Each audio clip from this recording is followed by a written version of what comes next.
afternoon, everybody. It's KB5 MIQ Big Boy. Thought we'd a little chat here for the week. Um, hey, I'm Radio Cat. Here down there in the background. She'll probably be up here in a minute. Let's see. Talk about stuff for new hams and people interested in old gear. I mentioned earlier video about that friend of ours that got the Hammerland HQ 180 receiver. Hey, there's old ham Radio Cat. And got it going. Well, he learned a lot. Crap, we've learned a lot. Especially me. I'm not that familiar with old tube receivers. But he's got the thing going real good. Actually listens to us on our 10-meter round table at night with it. And kind of texts in to us input he's got. And we're glad he's getting to hear us and play with that thing. It was a real clean rig. Everybody talking about scarcity of equipment now due to the shipping holdup that the world's facing and things like that. Don't be afraid to go with an older rig, especially for a first rig. And I'm not using the term starter radio at all. I bought that 701 because that was my first radio. I bought another one and I made contacts all over the world with it on 10 meters. That's kind of the band I got to use it on. That's what I always used on, had it before. But if you're interested in building stuff or redoing stuff, look at picking up some of that old tube equipment and rebuilding it. In fact, I've got one here I'm going to tell everybody about, and I'm going to plug some pictures of it here at the end. One of my listeners sent me some pictures of an old receiver and matching speaker and an old, what looks like an old Vibraplex paddle key. Gear needs some restoring, but it was his grandfather's gear. Says he just wants somebody that goes to somebody that appreciates it. I don't know what he wants to sell it for. He's more or less trying to find somebody that might be interested in the gear. This would be a good restoration project if somebody want to take this on. He's got a 19, what looks to me like, now I'm not an expert on these, but I found a matching radio on eBay. He's got a 1948 Hallicrafters SX Sierra X-Ray 43 commercial receiver with the matching speaker, Hallicrafter speaker, and what looks like an old Vibraplex paddle key. Now, they could use some cleaning up and restoring, but looks like it's in, for its age, really good shape. And that's something I didn't realize until HKV and I got talking about those old gear. His old Hallicrafters, he's restoring, has got an internal speaker. But a lot of those old receivers, I guess, due just to the massive size of them, with tubes and everything that had to go in them to have enough airspace, a lot of them did come with internal speakers, and you had to buy the matching external speaker. I know this friend of ours that's got the Hammerland HQ 180. He found a matching external speaker for his, but they was just as high on the speakers as what he paid for the old receivers. He happened to have the right on speaker. He wired another speaker up to it. But these pictures here, if anybody's interested in this gear, I don't like to put people's names on videos, but if you will email me or comment me your contact info, a Facebook name, or anything like that, I will forward them to the gentleman that owns this gear. The gear is located in Texas, southwest of Fort Worth. And you can contact him about his pricing or whatever. But if you're interested, leave me a comment with your contact info, and I'll be glad to forward it to him, send it to him, and maybe we can help this guy keep his grandfather's gear used by somebody who would appreciate it. There's plenty of old tube type radios out there. They don't have to be a tube type radio to be considered an old novice type rig for a novice or a first rig or whatever you want to call it. Not calling it a starter radio though. Kenwood's made 120S's, 180S's. HKV's got a 180S right now. He's had forever, had since the 80s. The thing about the older rigs made prior to sometime in the probably late 80s, I'm not sure if somebody can tell me the exact date, A lot of them don't have the warp bands on them. 17 meters is one band in particular. And if you're going to get a general class license, you're looking to do DX, even if you went with an older radio, I would try to find something that had the warp bands in it so you can work 17. That, lots of days, if 10, 15, 12 are not open, 17's open at some point. I made a lot of good contacts, made some good DX contacts on 17. Got South Africa and one other African country in South Africa a while back on 17.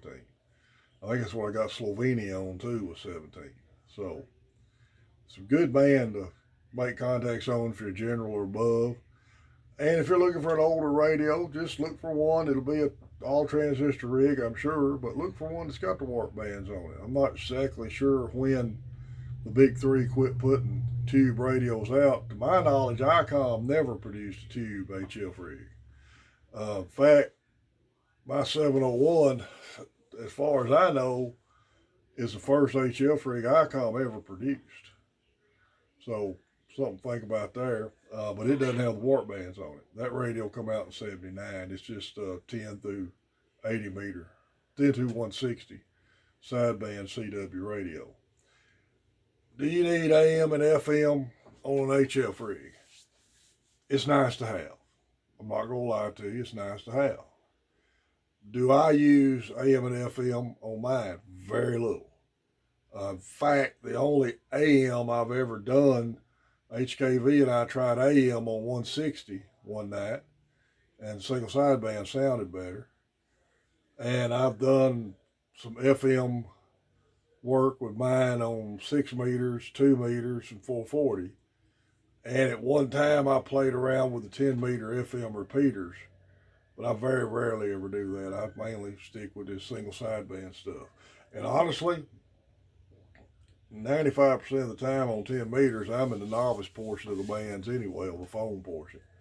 However, during this contest weekend, I did tune up about 28.575 and made some contacts up there. But you got to have a general class license to get up there. That's like I said on our round table, we always going to keep it in the novice portion of the band. But look for older rigs. You can save some money, getting in the hobby a little cheaper. Look for some older rigs out there, whether it's a tube rig or a transistor rig.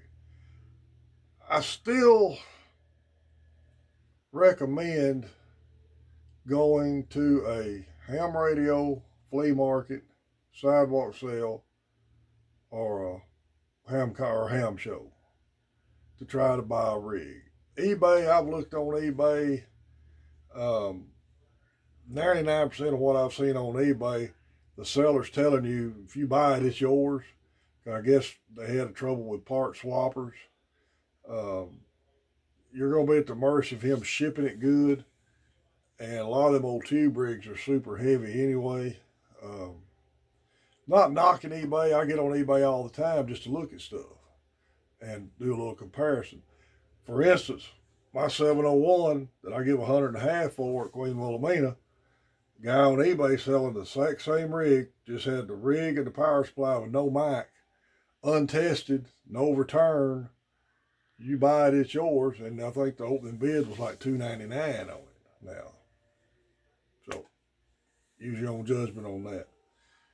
Find an elder to help you to look that up and to look at gear if you need to. And just talk to the guy. I mean, everybody is like gun trading. I've been an old gun trader all my life, and I've got hit a time or two on a gun. And I ain't gonna lie to you, I probably hit somebody on a time or two on a gun. I've never intentionally lied to anybody, but if they didn't ask, I might not have told them everything. But that's gun trading.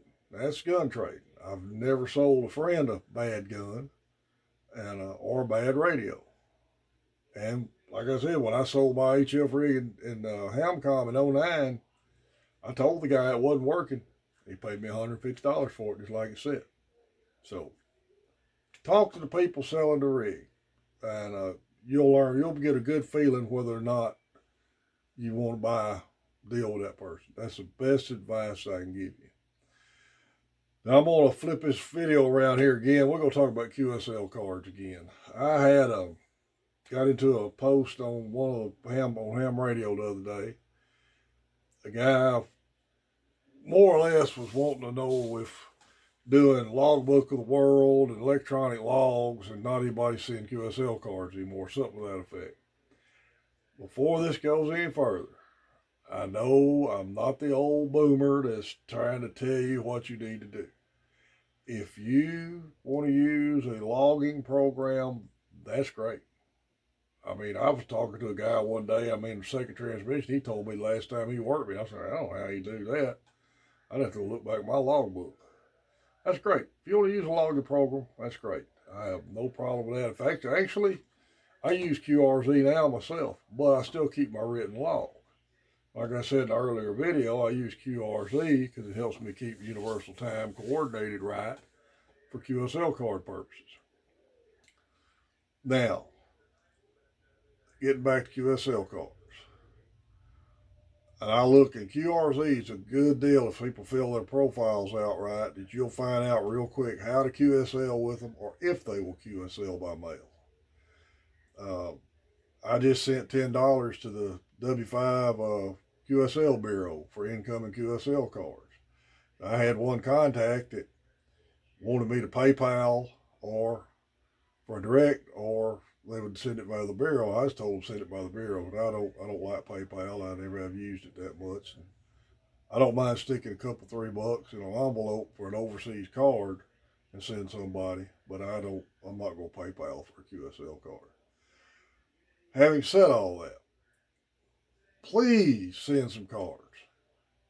That is, to me, one of the best parts of this hobby is sending and receiving QSL cards. It puts a good personal touch on the contact. And like I said in the earlier video, and I noticed this when I worked, I'm a retired automotive machinist, but for about 12 years I worked in what they call electrical accessories, where I rebuilt mainly Bradley fighting vehicle instrument panels and multiple launch rocket system instrument panels. A lot of wires, a lot of connections. It's real simple to me. It was real simple, but a lot of people would look at that and get immediately intimidated. That's like walking into your shack. You bring a stranger in that's not a radio person, and they see a whole wall of radios, or even in my little shack, a couple, three radios sitting there. They're either not going to ask a question because they're afraid they're going to sound stupid, or they're going to be too intimidated by it to really get into it. And we need to help people that's interested in this hobby. But if you got a display of QSL cards up there from all over the country and the world, that's kind of an icebreaker. Hey, where'd you get all these cards from? Oh, yeah, that's contacts I've made. You know, and explain to them the process with it and all of that, and it's fun. I love getting these cards from people. I'm not getting as many as I used to get. I'm sending out more than I'm getting back, and I don't know if COVID got the mail system messed up and things like that, but if you get a card, send somebody a card. Stateside cards, I put self-addressed stamped envelope in every one of them. Just below the center to make sure I get it back. Overseas cards, I usually put $2 in there. Sometimes if they tell me three and I want the card, I'll stick $3 in the card with it, with the self-addressed envelope, not stamped, and send it to them. And I get a lot of them back like that. I've still got a couple out I hadn't got, and I don't know if people wait till they get a bunch of them, send them all at the same time or what. But get some cards. We spend a lot of money on this hobby.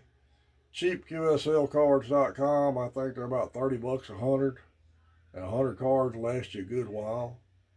And get some cards and send them out. And I guarantee you'll enjoy this.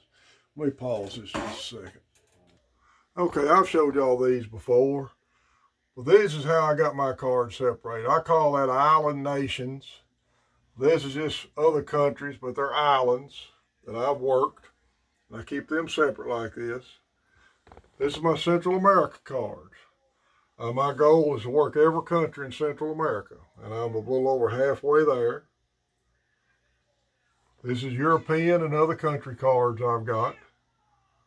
over the years, and here most of them since I made general and above. These are states where I've worked all the post-it notes are 6 states that I need to finish up all 50 states. Am I going to do that for a WAS certificate? No, I'm not. That's a few stamps I've collected off of QSL cards. Here's the rest of the states, and here you find some cards that special events. Another card there. That's Cody's card. A couple of mine. Jeff's new card. Worked special event station in Indianapolis. And this is, I told y'all this guy's name wrong. Alan Dorhofer, that he's deceased Silent Key now, but I worked him several years ago, editor of CQ magazine. Now, let me show you something. This man's card right here, he took the time to make me a card to confirm Michigan. And that card's staying on my wall. They don't have to be fancy. Just make a blank postcard and send somebody a card back confirming the contact. That's real personal, and I like that. Man took time to send me a card and helped me get all this, some more states in. That's about all the rambling I got for today. We hit 456 subscribers. I appreciate everybody who subscribed to the channel. Remember, Main Trading Company, Paris, Texas, I got their annual, if it snows an inch on Christmas, it's free day. So call and check them out for your ham radio equipment. Remember, hey, ham radio cat, I couldn't do these without old ham radio cat up here. You want to get up here and everybody see you? There you go. Any of your club pages on Facebook. 4 States Amateur Radio, Cowtown Amateur Radio, Dallas Amateur Radio, Shreveport Amateur Radio. Good places. And if you're in a town, look up on Facebook a club page. It'll help you out. Ham Radio Flea Market Trading Post, Texas Amateur Ham Radio Elmer's, all good groups on Facebook for information. We still do our nightly roundtable Mondays, Tuesdays, Thursdays, Friday nights on 28, 450 or thereabouts. It'll probably be on 470. The band opens up because there's a couple of nets that operate, and we always let them have the frequency for their nets. But we're always going to be in a novice tech portion, a phone portion of 10 meters. So if you hear us, the band's open, please check in. We love to have people check in with us. Remember, my email is on my QRZ page. If you're interested in this old Hallicrafters receiver and that old key, send me your contact info and I'll forward it to that man, see if we can help get his grandfather's gear in good hands. It's KB5 MIQ Big Boy 73.